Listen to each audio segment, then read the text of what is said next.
Se você é fã de histórias de crimes reais, tem notes, sabe que já cobrimos alguns casos que realmente vão te arrepiar. Mas hoje, eu reuni uma lista das histórias de crimes reais mais insanas que consegui lembrar. Então, prepare-se porque essa vai ser insana. Em 1996, Rachel Mellonscamp, de 13 anos, ficou em casa sem ir à escola, apenas com dor de garganta. Ela se enrolou em cobertores, se aconchegou nos travesseiros e então desapareceu. Nenhum vestígio dela jamais foi visto novamente. Os cobertores, os travesseiros, até a própria Rachel pareciam ter sido engolidos por completo. Por muito tempo, seu desaparecimento permaneceu um mistério arrepiante, mas entre seus pertences, os investigadores encontraram algo profundamente perturbador. Uma entrada de diário escrita poucos dias antes de ela desaparecer. Uma mensagem tão perturbadora que muitos acham que indica quem a levou.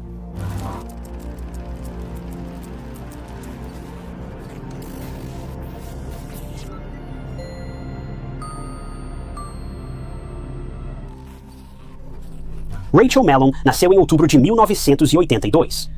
Ela morava em Bolingbrook, Illinois, e frequentava a escola B.J. Ward Middle School. Enquanto ia muito bem na escola, conseguindo notas incríveis e entrando para a lista de honra, sua vida em casa era uma história muito mais sombria. Rachel foi vítima de abuso durante a maior parte de sua infância. Seus pais, Jeff e Amy, se separaram quando Rachel era muito pequena, com menos de 3 anos de idade. Em 1985, Amy já tinha seguido em frente com outra pessoa, um homem chamado Vincent Mallet. Vincent se ofereceu para criar Rachel como se fosse sua filha, por isso o sobrenome dela acabou sendo rifenizado como Melvin Skiff. Em seguida, Amy e Vincent tiveram mais 2 filhos, Jason em 1988 e Ashley em 1990. Enquanto a família mantinha boas aparências por fora, o que acontecia a portas fechadas era muito pior do que qualquer um de seus colegas poderia imaginar.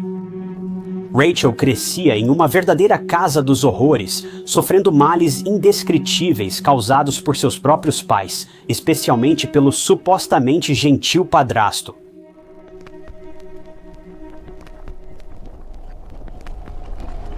Amy e Vincent estavam juntos há cerca de 5 anos quando as verdadeiras cores de Vincent começaram a aparecer. Para pessoas como você e eu, ele não parece ser nada além de um cara comum, alguém sobre quem você não pensaria 2 vezes.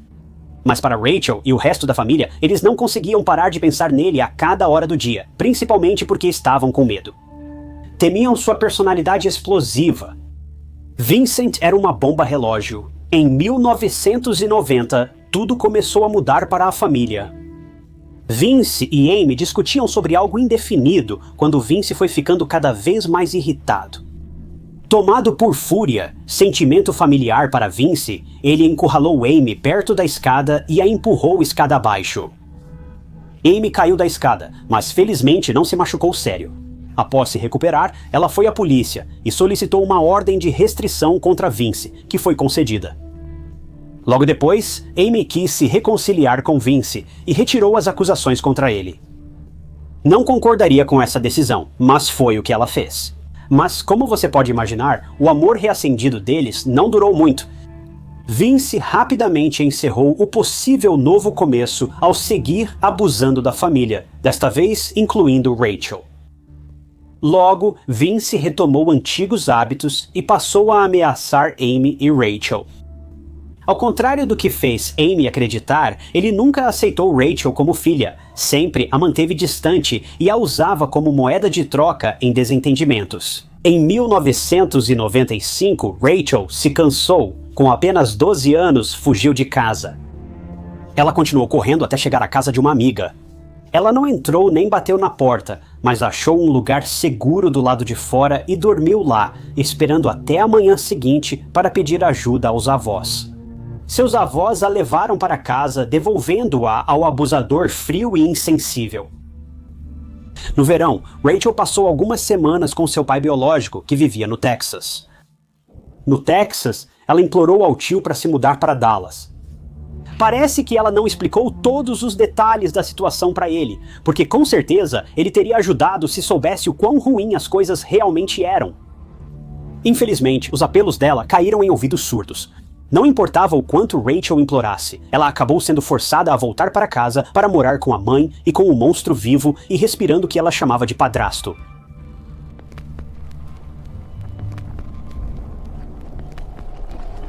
No outono de 1995, Rachel iniciou o 7º ano na escola Beekage Award.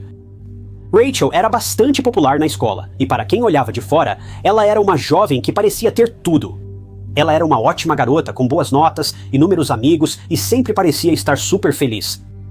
Apenas seus amigos mais próximos sabiam sobre a escuridão que pairava sobre sua vida em casa. A melhor amiga de Rachel era Carrie. Carrie lembra de Rachel como uma pessoa alegre e cheia de vida, nada parecia abalar ela. Nos últimos meses, Rachel se interessou por reciclagem, proteção ambiental e começou a explorar música e dança. A vida escolar e social dela melhorava, mas a situação em casa estava prestes a piorar muito. Meses depois, em janeiro de 1996, Carrie viu Rachel chorando perto do armário. Rachel nunca tinha feito isso antes. Ninguém havia visto essa garota alegre e despreocupada chorar. Quando amigos perguntaram o que havia de errado, Rachel não quis contar. Tudo o que ela dizia era que não estava se sentindo bem e que tinha um problema que resolveria sozinha. Ela se afastou dos amigos e parou de responder perguntas. Foi a última vez que alguém viu Rachel. Depois que ela saiu da escola naquele dia, nunca mais voltou. Ela ligou dizendo que estava doente com dor de garganta e depois sumiu.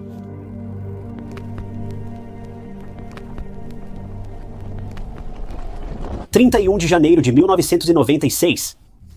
Rachel estava em casa com o padrasto Vince, desempregado há algum tempo, sem ir à escola. Era um dia de inverno muito frio, com cerca de 20 graus negativos, vento forte e neve. Rachel e o padrasto ficaram presos pela neve, sem saída. Às 10h45 daquela manhã, Rachel ligou para agradecer à avó pelos presentes de Natal. Não posso afirmar com certeza, mas parece que essa conversa foi com sua avó materna, mãe de sua mãe. O motivo pelo qual digo isso é porque, perto do final da ligação, sua avó, Lucy, percebeu que Rachel havia começado a ficar muito quieta. Lucy percebeu isso e perguntou: "Ele está aí?", referindo-se a Vince. Rachel apenas concordou e logo depois disse que precisava ir. Segundo Vince, Rachel desligou e depois jogaram Nintendo juntos. Após uma hora, Vince diz que Rachel foi ao quarto tirar um cochilo.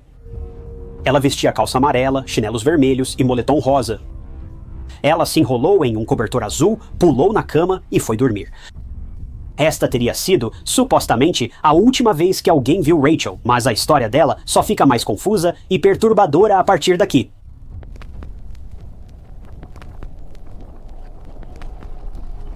Por volta das 2h30 da tarde, Vince disse que foi ver como Rachel estava e percebeu que ela ainda estava dormindo.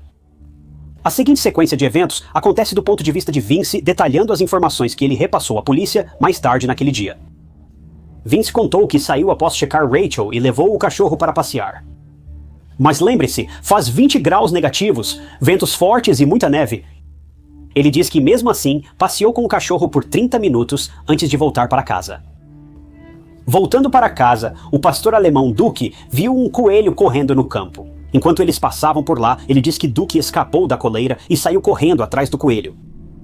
Vince nem tentou colocar Duke na coleira, apenas foi embora e deixou o cachorro correr para o desconhecido. Vince disse que esperava que Duke voltasse para casa naquele dia, mas isso não ocorreu. Vince voltou para casa por volta das 3 da tarde e não se preocupou em ver Rachel, apenas seguiu com suas atividades. Às 15h15, a irmã mais nova de Rachel já estava em casa. E imediatamente percebeu que Rachel não estava no quarto dela. A irmã dela perguntou por Rachel, mas Vince não se preocupou. Não sabemos se ele inventou uma desculpa ou se realmente não se importava nem um pouco. Mas de qualquer forma, Vince nunca procurou por Rachel. Horas depois, uma corretora de imóveis viu um cachorro correndo em um campo perto do Mellon Hall. Ela reconheceu o cachorro como Duke e rapidamente o chamou, levando-o de volta para casa com sua família. Isso foi entre 4h30 e 5 da tarde.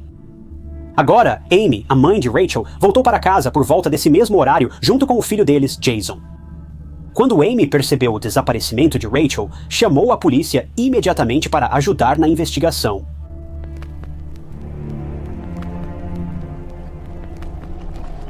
Quando a polícia chegou à casa horas depois, iniciou a investigação pelo quarto de Rachel. Logo percebi que algo não estava certo ali. As evidências deixadas e as informações de Vince simplesmente não faziam sentido. Algo estava errado, e a polícia queria descobrir o motivo. A polícia encontrou várias evidências importantes que indicavam que Rachel havia sido sequestrada. Para começar, eles notaram que o casaco, os sapatos, a carteira, a bolsa e o Sony Walkman dela foram todos deixados para trás. Rachel sempre levava esses itens, independentemente do destino. Além disso, em um dia de 20 graus negativos, por que Rachel sairia sem o casaco e os sapatos? O cobertor azul da cama e seus 2 travesseiros favoritos também sumiram. Depois de ficarem alarmados com esses itens desaparecidos, eles verificaram a porta da frente da casa e perceberam que não havia sinais de arrombamento. Vince disse que deixou a porta destrancada ao sair para passear com o cachorro. Se alguém entrou enquanto ele estava fora, isso explicaria a ausência de danos na porta. Logo, os investigadores notaram algo estranho.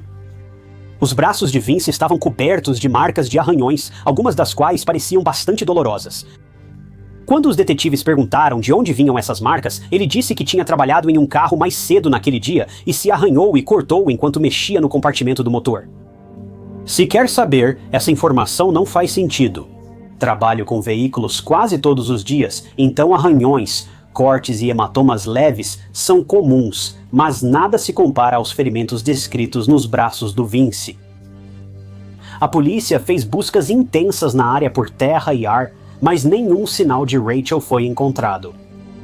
A polícia consultou os aeroportos locais para saber se ela tentou voar para Dallas visitar o pai, mas nada foi encontrado durante a investigação.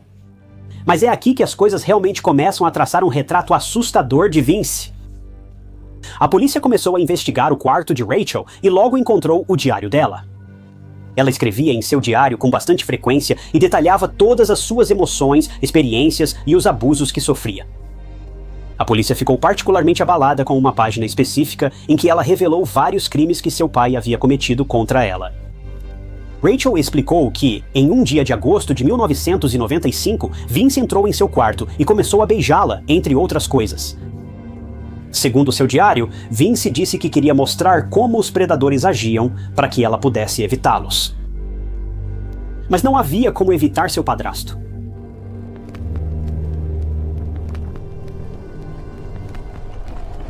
Às 6 da tarde do dia do desaparecimento de Rachel, sua melhor amiga Carrie soube da notícia. Carrie contou aos amigos da escola o ocorrido e todos foram procurá-la.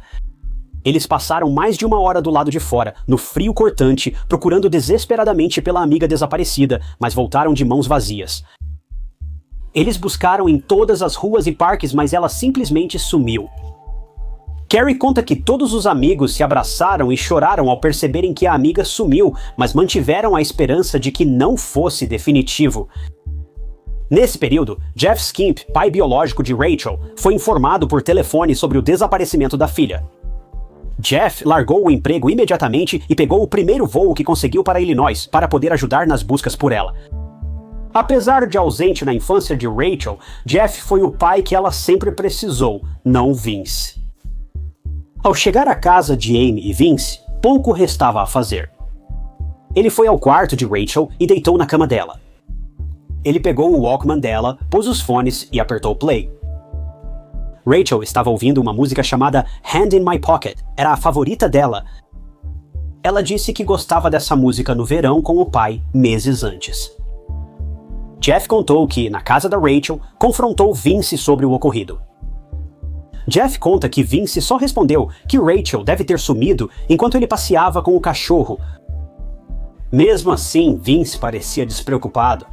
Desde aquele dia, em 1996, porém, Jeff manteve o mesmo número de telefone na esperança de que, em algum momento, Rachel tente entrar em contato com ele.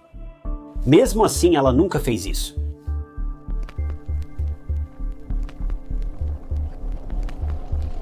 Em janeiro de 2000, um grande júri obteve mandado para coletar DNA de Vince. No dia 29 de janeiro, a polícia buscou Vince em sua casa e o manteve sob custódia por mais de 9 horas enquanto o interrogava e coletava as amostras mencionadas. Enquanto conversavam com Vince, ele evitou responder várias perguntas sobre o desaparecimento de Rachel. Ele foi obrigado a entregar amostras de DNA e cabelo, e a polícia iniciou investigação oficial por suspeita de homicídio em primeiro grau. Essa investigação começou depois que começaram a circular rumores de que Rachel poderia estar grávida e que o bebê poderia ser de Vince. Sem Rachel ter sido encontrada, não há provas dessa teoria, mas as anotações em seu diário são preocupantes. Pessoalmente, eu apoiaria facilmente essa teoria. Vince fez um teste do detector de mentiras e falhou. Amy também foi interrogada pela polícia mais tarde, mas ela não encontrou nenhum motivo para acreditar que Vince pudesse estar envolvido. Isso pode ter ocorrido porque ela era cega de amor por ele, ou porque o conhecia melhor que ninguém e sabia que, apesar dos defeitos, não era um assassino. Mas, sinceramente, não acredito nisso. Amy fez um teste do detector de mentiras e passou. Depois disso, Amy e Vince se recusaram a ajudar a polícia na investigação, o que foi uma reviravolta inesperada. Amy e Vince também se negaram a fazer cerimônia em memória de Rachel. Só em 2002 que a cidade de Bolingbrook tomou a iniciativa, plantando uma árvore e erguendo uma placa em homenagem a Rachel, colocando isso bem em frente à antiga casa dela. Jeff e Carrie se firmaram na linha de frente da investigação. Enquanto Amy e Vince se recusaram a ajudar de qualquer forma desde 1996, nem Jeff nem Carrie esqueceram e continuam lutando para trazer atenção ao desaparecimento de Rachel, esperando que um dia o caso finalmente tenha justiça e que Vince seja preso, ou quem quer que tenha sido o sequestrador de Rachel, caso realmente se prove que Vince é inocente. A polícia de Bolingbrook ainda considera o desaparecimento de Rachel Mellon Skimp como uma investigação ativa. Então, se você tiver qualquer informação sobre o caso de Rachel, absolutamente qualquer coisa, pedimos que entre em contato com o Departamento de Polícia de Bolingbrook pelo número 6300 e 30200 e 2600600. Onde quer que Rachel esteja, minha esperança e oração é que ela finalmente tenha encontrado a paz que tanto desejava.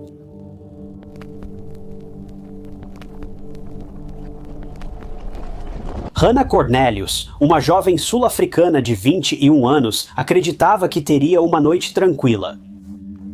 Sentada em um carro com seu amigo Cheslin, os dois riam e relembravam a noite que tinham acabado de passar juntos. Mas quando o relógio passou da meia-noite, a calma silenciosa foi destruída. 4 homens surgiram da escuridão e se aproximaram do veículo como predadores. Em instantes, Hannah e Cheslin foram levados a um pesadelo de onde só um sairia vivo. Quero deixar claro, este caso é de longe o pior, o mais devastador e o mais repugnante que já cobri. Não falo isso para exagerar, mas como um aviso. Este caso é horrível do início ao fim. Tanto que eu realmente considerei abandonar tudo e cobrir outra história. Mas a verdade é que, por mais trágicos e perturbadores que esses casos sejam, a história da vítima merece ser ouvida e Hannah merece ser lembrada. Dito isso, essa é a história de Hannah Cornelius.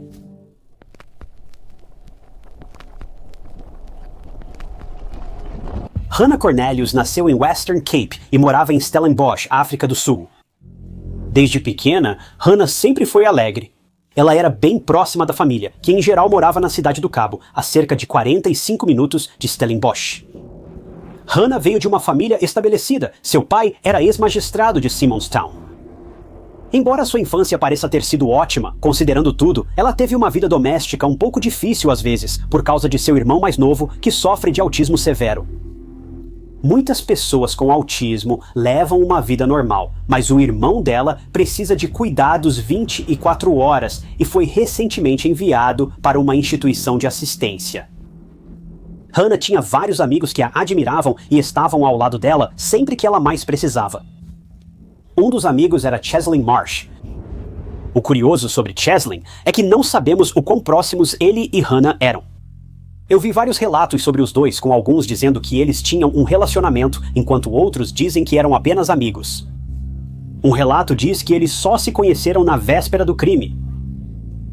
Independentemente do status do relacionamento, é seguro dizer que eles tinham um vínculo forte e Cheslin se importava muito com Hannah.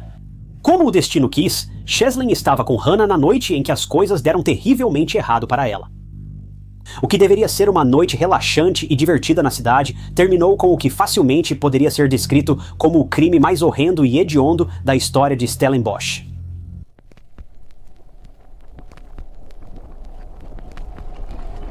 Era 27 de maio de 2017. Hannah e Cheslin voltaram para casa na cidade deles por volta das 3:30 da manhã daquele sábado, após uma noite de bebida e dança. Câmeras de segurança registram os dois entrando em um estacionamento no Volkswagen Golf azul e branco de Hannah. Após estacionarem, Hannah e Cheslin conversaram um tempo enquanto aguardavam para entrar e descansar, algo que precisavam. Enquanto estavam no carro, 4 homens passaram por eles e depois foram identificados como suspeitos. Esses 4 homens estavam a caminho de um apartamento próximo quando passaram pelo carro de Hannah e perceberam que havia 2 pessoas dentro. Foi nesse momento que os planos deles para a noite mudaram. Os 4 homens se aproximaram do carro e atacaram Cheslin e Hannah sem hesitar. A polícia afirma que Cheslin foi obrigado a entrar no banco de trás, enquanto Hannah ficou presa entre os bancos dianteiros. Após alguns momentos, imagens de câmeras de segurança mostram o carro de Hannah indo embora, depois que um dos 4 homens fugiu do local e se juntou novamente à gangue mais tarde. Por volta de 4:30 da manhã, o carro entrou no estacionamento de um posto de gasolina, cerca de 1 hora após a altercação. Embora as imagens tenham sido feitas a poucos quilômetros, até então, Cheslin já estava no banco de trás e Hannah contida no banco da frente. Até onde sabemos, foi a última vez que Hannah foi vista viva. Um suspeito sai do carro e vai até um caixa eletrônico no posto. Ele havia roubado o cartão bancário de Cheslin e tentou fazer um saque da conta dele, mas Cheslin tinha dado o número do número de identificação pessoal errado, o que fez com que o suspeito saísse de mãos vazias.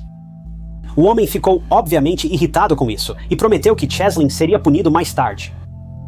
Os homens saíram dirigindo do posto de gasolina e a polícia imediatamente perdeu o rastro deles por várias horas. Um suspeito contou à polícia que Hannah ficou quieta e estoica até o fim do trajeto. Ela não falou com nenhum dos homens, nem obedeceu às ordens deles. Ela apenas ficou em silêncio, olhando para frente até o fim do trajeto. Entre 5:30 e 6 da manhã, os homens pararam em uma área isolada e Cheslin afirmou que ainda estava escuro. Ele ficou quase 2 horas no banco de trás até que os criminosos abriram o porta-malas, o forçaram a sair, deitar no chão e pôr a cabeça sobre um tijolo. Não sabemos exatamente o que ocorreu depois, mas Cheslin lembra apenas de fechar os olhos e rezar, pedindo perdão por algo que o levou àquela situação. Ele menciona ter visto 2 dos homens segurando tijolos nas mãos, mas não faz ideia do que eles fizeram com esses tijolos, embora eu ache que é bem seguro presumir o que aconteceu.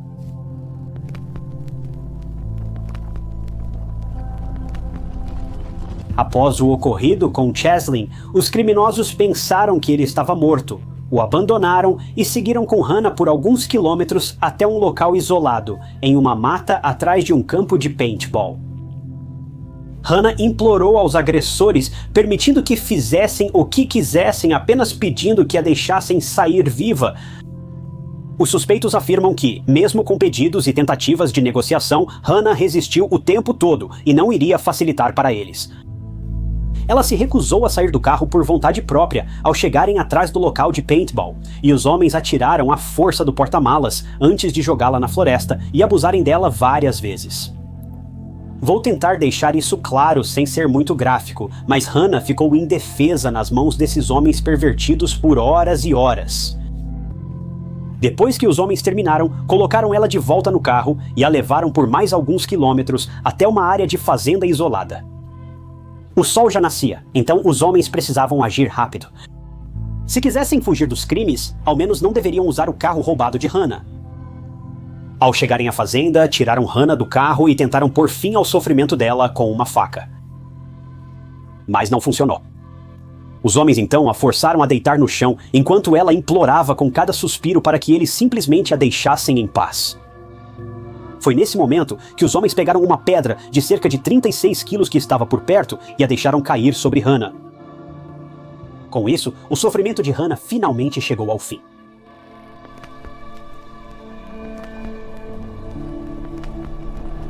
Na manhã seguinte, os homens voltaram à cidade e perseguiram uma mulher a caminho do trabalho.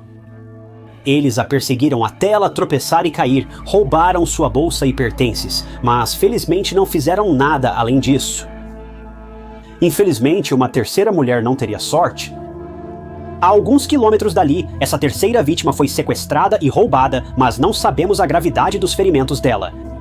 Pelo que posso perceber, parece que ela conseguiu escapar sem que nada grave acontecesse, mas é seguro presumir que a vida dela nunca mais será a mesma depois disso, independentemente de ter saído viva. No dia seguinte, cerca das 2 da tarde, só 2 dos 4 homens ainda estavam com o carro de Hannah.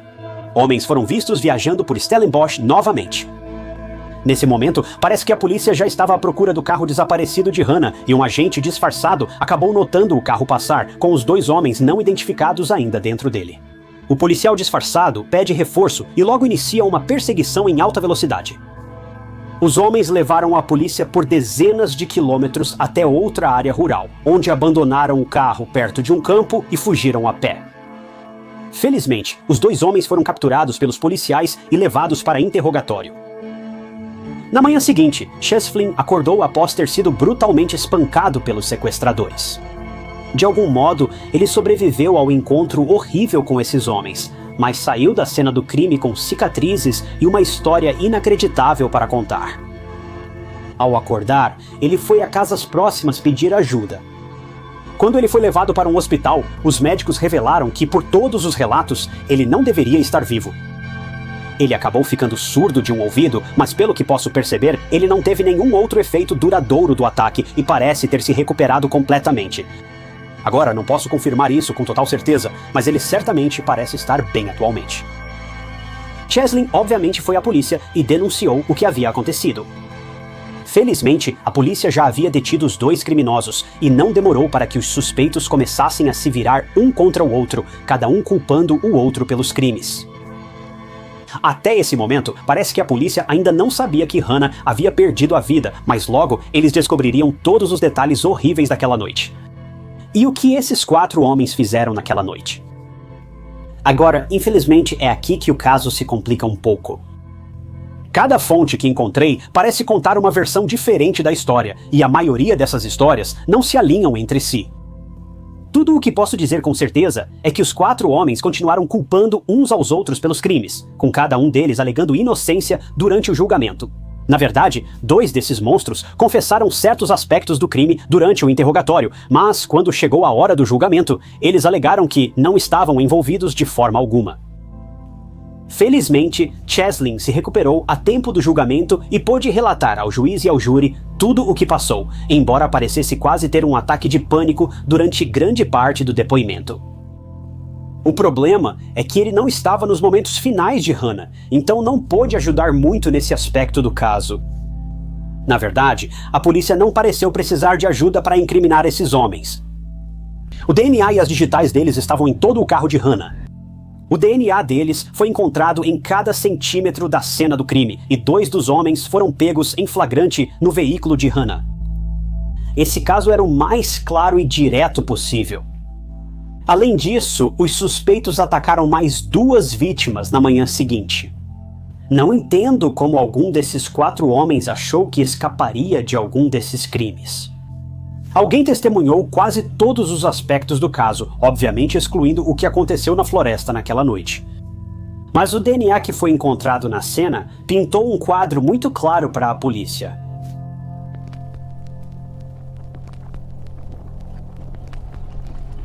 No julgamento, 3 dos 4 homens que tiraram a vida de Hannah receberam sentença de prisão perpétua. Um dos homens teve pena reduzida por falta de provas físicas, ligando-o aos últimos momentos de Hannah. No total, os homens receberam juntos 358 anos de prisão, com a multidão que compareceu à audiência aplaudindo enquanto as sentenças eram lidas. Sinceramente, um dos piores aspectos desse caso é como os suspeitos se comportaram durante o julgamento. Durante todo o tempo no banco dos réus, eles faziam caretas para a família da vítima, contavam piadas entre si, riam e sorriam e faziam gestos com as mãos para a multidão de pessoas. Um dos homens fez comentários sugestivos ao juiz durante a leitura da sentença da gangue. Essa jovem, o que ela passou foi bárbaro. Não foi apenas desumano, foi desumano mesmo. Esses 4 homens são o pior do pior, e nunca ouvi nada pior do que o que fizeram com essa garota. Felizmente, esses homens agora estão presos atrás das grades pelo resto de suas vidas. Mas, como tenho certeza de que todos vocês sabem, um dos maiores crimes em uma situação como essa, acreditem ou não, na verdade não é o que aconteceu com a vítima. É o que acontece com os entes queridos da vítima, que seguem enfrentando dias sem quem mais amam. A verdadeira tragédia são as famílias e amigos que perderam alguém cedo demais e agora precisam descobrir como seguir quando um pilar tão importante foi tirado de suas vidas. Talvez você já tenha ouvido, a misericórdia da vida é que ela simplesmente continua. Mas para algumas pessoas, não é assim. Após a morte de Hannah, sua mãe Anna se perdeu. Hannah era tão envolvida com os pais que Anna não aguentava. Anna teve uma dificuldade enorme para aceitar o roubo de sua filha.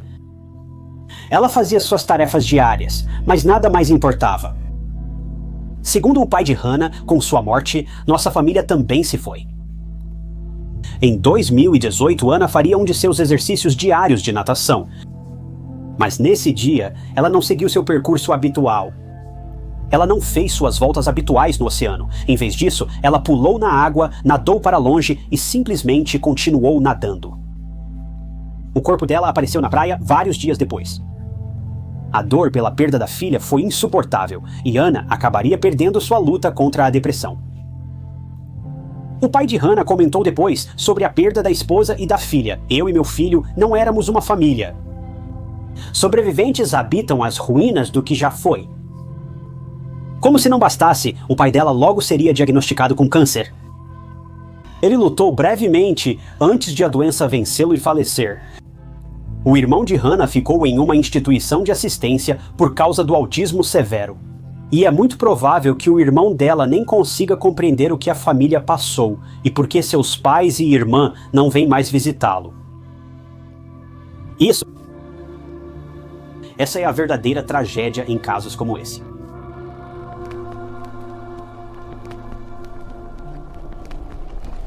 Quando uma criança desaparece, a mente dos pais naturalmente começa a se preparar para o impensável enquanto ainda tem esperança pelo melhor.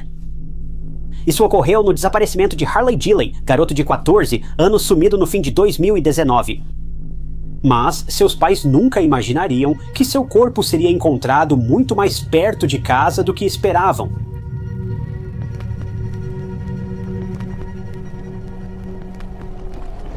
Port Clinton, Ohio, é uma vila pequena no sudoeste do condado de Summit, Ohio.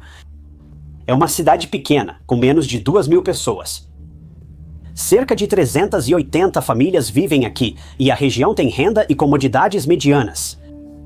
De todas as formas, é uma vila tranquila, onde nada de incomum realmente acontece.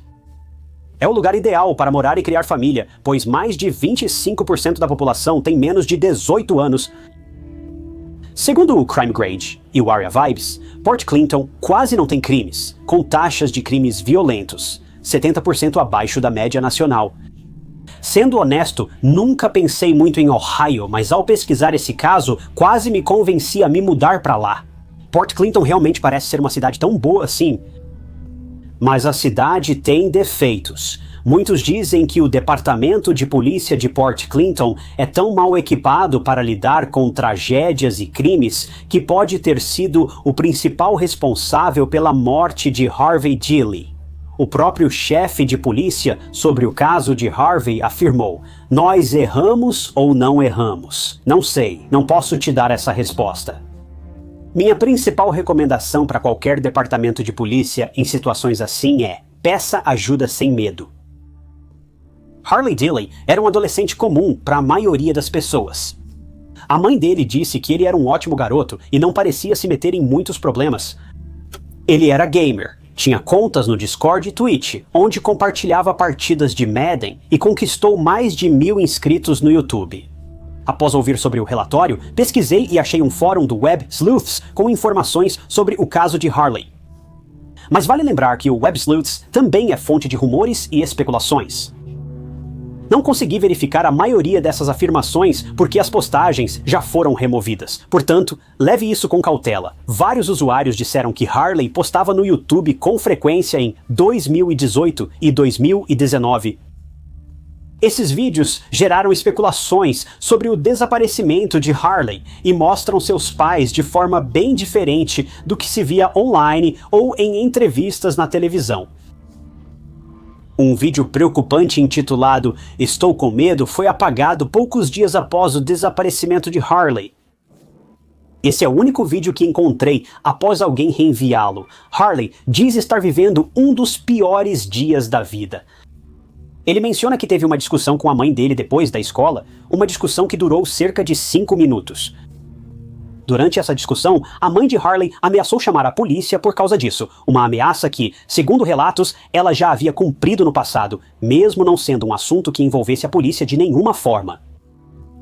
Pelas informações que eu reuni, essas ligações não tinham outro propósito, além de assustar Harley para que ele fizesse o que a mãe dele pedia. Mas tudo ficou sombrio quando Harley continuou explicando o castigo da mãe. No vídeo, Harley está no quintal, onde sua mãe o trancou como castigo. Lembre-se de que esse vídeo foi gravado no meio do inverno, e é possível ver Harley agasalhado com uma jaqueta enquanto espera do lado de fora para que sua mãe finalmente o deixe entrar. Segundo outro usuário do WebSleuths, Harley contou em outro vídeo que sua mãe já havia feito isso antes, trancando ele ou o irmão do lado de fora no frio quando tinham 4 anos. Harley diz que está com fome e precisa fazer o dever, mas não consegue porque está preso do lado de fora. Ele termina o vídeo chorando alguns momentos depois. Detetives em fóruns do WebSleuths afirmam ter visto um vídeo mostrando Harley saindo para encontrar alguém no dia do desaparecimento. Diante de tantas pessoas dizendo ter visto esse vídeo, arrisco afirmar que a alegação parece verdadeira. O problema é que não sabemos com quem Harley realmente se encontraria naquele dia. Usuários do fórum dizem que o vídeo sugeria ser alguém com quem ele conversava online, mas não se sabe se era um amigo pessoal ou alguém que ele nunca conheceu. O relatório indica que ele saiu para a escola em 20 de dezembro, mas nunca chegou, pois nenhum amigo o viu naquele dia. Considerando que a área era bastante segura, não era incomum para Harley andar por aí e explorar a natureza, o que às vezes incluía uma casa abandonada que ficava ao lado da dele. Os pais dele disseram para não se aproximar daquela casa, mas Harley não obedeceu, já que a visitou várias vezes no passado. A casa ficava na rua Fulton, número 507, e estava a poucos passos de onde Harley havia crescido. A casa, embora estivesse abandonada, ainda era mantida pela família que a possuía, e eles ocasionalmente voltavam para usá-la como casa de verão. Em 2019, o dono disse que a casa estava desocupada há cerca de 10 anos, com a família ficando lá só algumas semanas por vez nesse período. A casa foi construída na década de 1850 e pertence à mesma família desde então. Ela passou por muitas reformas ao longo dos anos e, por fora, parecia tão moderna quanto qualquer outra casa do quarteirão. Era uma casa de 2 andares que estava em condições razoáveis, levando tudo em consideração. A casa e o gramado viraram ponto de encontro popular dos adolescentes da região. Agora, com base em alguns relatos que vi online, até onde sabemos, ninguém jamais entrou na casa desde que o dono a abandonou, já que todas as portas e janelas estão trancadas desde a última vez que foi usada. Após o desaparecimento de Harley ser relatado pelos pais, a polícia iniciou buscas na área, esperando encontrá-lo escondido.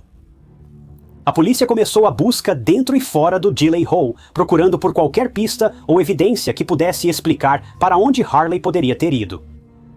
De todas as formas, nada parecia fora do comum. Todos os pertences de Harley estavam lá, exceto o que ele levou em um dia normal de aula. A polícia vasculhou a área, perto do número 507 da rua Fulton, mas não encontrou pistas ou evidências. A casa parecia intocada há muito tempo, apesar de relatos de que Harley frequentava o local antes.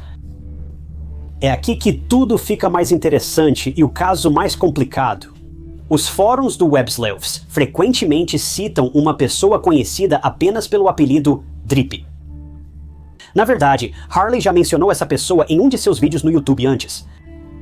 Harley transmitia Madden Mobile ao vivo enquanto usava o Discord.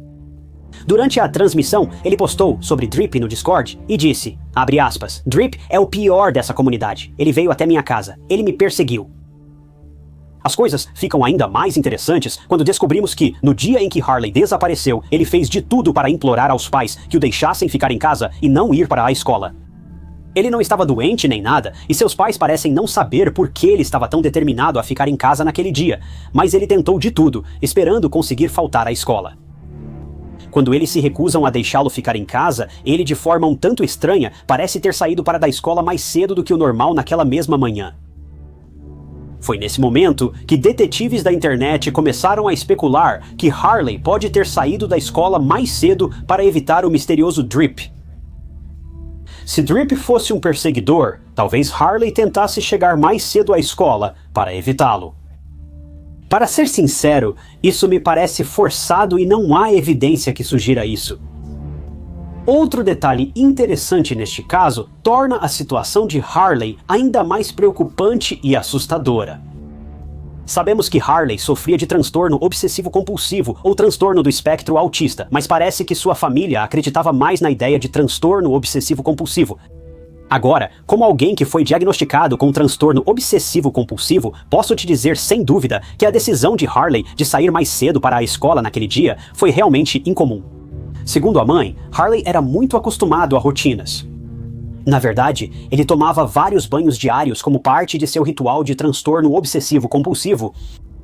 Então sair cedo para a escola não faz sentido aqui, a menos que algo estivesse muito errado ou fosse realmente importante. Talvez esse fosse o encontro citado por aí.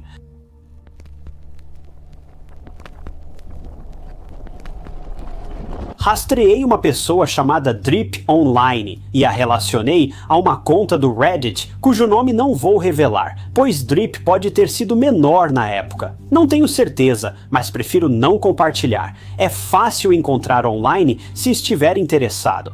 Nessa conta, confirmei que Drip já perseguia Harley há algumas semanas. Na verdade, Harley também tinha uma conta no Reddit e fazia parte de um subreddit online de Madden Mobile. Drip aproveitava todas as oportunidades que tinha para intimidar Harley online, e não parece que Harley já tenha encontrado Drip pessoalmente, já que ele insinuou que, até aquele momento, Drip nunca tinha conseguido encontrá-lo na vida real. Pouco mais de uma semana após a última intimidação de Drip, Harley desapareceu. Quando os usuários do Reddit perceberam a conexão, começaram a assediar Drip sobre seu possível envolvimento. Mas foi aí que as coisas ficaram muito piores do que eu poderia imaginar. Quando perguntaram a Drip sobre Harley, ele disse para o deixarem em paz e afirmou não saber onde Harley estava. E então veio a bomba. Harley contou para alguns amigos online que Drip apareceu um dia fora de sua casa, o perseguindo. Quando perguntaram a Drip, ele disse, nem moro perto dele. Isso confirmou que Drip realmente sabia onde Harley morava. A resposta final de Drip às perguntas sobre Harley veio apenas algumas horas antes de Harley ser encontrado. Drip nunca mais postou no Reddit desde aquele dia em 2020.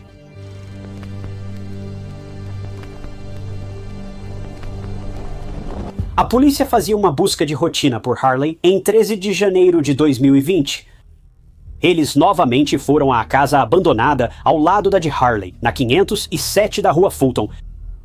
Desta vez, eles decidiram investigar mais a fundo e entraram na casa, esperando encontrar pistas adicionais lá dentro. Infelizmente, eles descobriram exatamente o que temiam. No segundo andar, encontraram os óculos de Harley no chão. Perto dali, acharam uma jaqueta vinho que era de Harley. Mas o que descobriram depois seria a revelação mais devastadora da história de Port Clinton, Ohio. Enquanto investigavam a casa, notaram um pequeno buraco no drywall de um quarto no andar de cima. Ao olharem no buraco, viram que levava a uma chaminé desativada. Veja, a casa havia sido originalmente construída com uma lareira, mas a lareira e a chaminé haviam sido fechadas desde então, permanecendo escondidas dentro das paredes da casa. O proprietário afirmou que o buraco na parede era coberto por uma tampa de ventilação, mas não soube explicar por que ela foi removida. Quando os policiais olharam dentro do buraco, eles descobriram os restos mortais de Harley Dilley.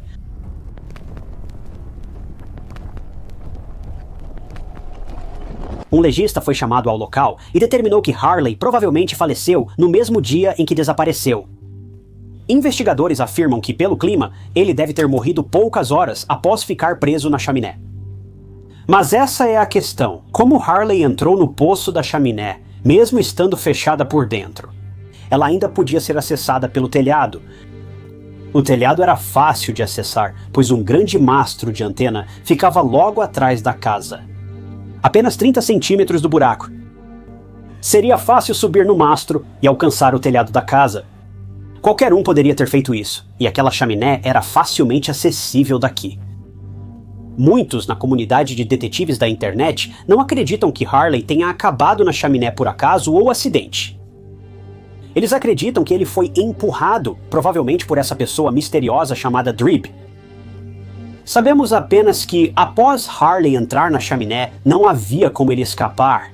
A chaminé tinha apenas 23 centímetros por 33 centímetros, o que significa que entrar naquela chaminé teria sido incrivelmente difícil, e sair seria praticamente impossível. A polícia acredita que Harley provavelmente colocou as roupas encontradas na casa. Embora não haja evidências que sugiram que Harley realmente tenha entrado na casa, eles acreditam que ele provavelmente ficou preso na chaminé. Então, empurrou a tampa do duto por dentro da chaminé, e depois tirou várias peças de roupa e as empurrou pela tampa do duto para tentar conseguir mais espaço dentro daquela chaminé. Então ele tentaria se esgueirar para fora e tentar escapar, mas isso simplesmente não era possível. Mas isso é só uma teoria, e a polícia realmente não sabe o que ocorreu aqui. Nunca se soube o motivo oficial de Harley ter entrado na chaminé naquele dia. É possível que ele tenha subido no poste e entrado na chaminé por curiosidade, esperando chegar a uma lareira dentro do prédio. Essa é uma suposição plausível, para ser honesto, e eu provavelmente teria pensado o mesmo na adolescência. Mas como aquela lareira havia sido lacrada e murada, não havia saída. Mas e quanto ao Drip? Bem, a pessoa misteriosa chamada Drip nunca foi identificada. A polícia oficialmente classificou o caso como um acidente e diz que não há indícios de crime. Mas temos que lembrar que, no início da investigação, a polícia afirmou claramente que tinha motivos para acreditar que Harley estava indo encontrar alguém naquele dia, por isso ele saiu para a escola mais cedo. Então, o que houve e por que os investigadores mudaram de ideia sobre essa pista, apesar das evidências no histórico online de Harley que indicam que isso era possível? Bem, infelizmente nós não sabemos. Como o Drip nunca foi encontrado, essas perguntas provavelmente ficarão sem resposta. A polícia encerrou a investigação e não vai levar o caso adiante. Oficialmente, o caso trágico do adolescente preso Harley Gilly foi solucionado, mas na mente de muitos, inclusive na minha, o verdadeiro mistério só está começando.